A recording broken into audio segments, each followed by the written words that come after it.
70 हो गया पूरा 34 हो गया ले लो लियो गड्डी 34 रुपए को है 34 लाख रुपया एक 34 रुपए को है तो बोल रहा हो 34 लाख रुपया दिए लाइए 18 मॉडल छत डिगी बॉलर जानवर 34 लाख रुपया जी 34 लाख रुपए बोलो 34 लाख 34 एक 34 रुपए को है 34 लाख रुपए को है 34 लाख रुपया दो 34 लाख रुपए बोलो 34 रुपए को है 34 रुपए को है 34 रुपए बोलो यार गड्डी थोड़ी है गड्डी मारी लीजिए हाँ जी 34 लाख रुपए हाँ 34 लाख रुपए को है यार रेट लाया करो की हो गया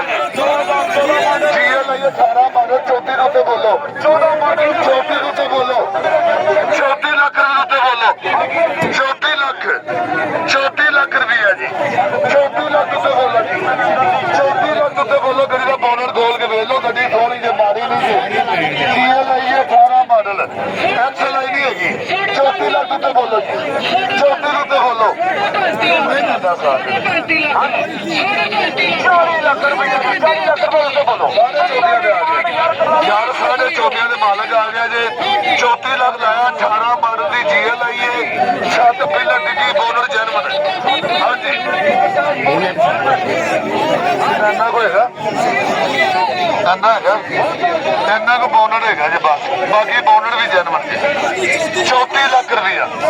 नहीं एक्सीडेंट लगी बची दी हाँ जी 34 लाख बोनर खोल के चेक करो स्टार करके चेक करो 34 लाख रुपया 34 रुपए बोलो गड्डी सोनी जी गड्डी बिल्कुल जीएल आई है 18 मॉडल पैसे मुनासिब ने यार पैसे जायज जी 34 लाख रुपया साहब बोलो लाओ रेट गड्डी ਉਹਦੇ ਮਟਾਇਰ ਲਾਏ ਰੇ ਵੀ ਲੱਗੇ ਜੀ 34 लाख रुपए बोलो जी 34 लाख ਉਹ ਬੋਲੋ ਗੱਡੀ ਵਾਲੀ ਜੀ 18 ਮਾਡਲ ਹੈ ਜੀਐਲ आई है 34 लाख रुपया जी 34 लाख रुपए को है 34 लाख रुपए को है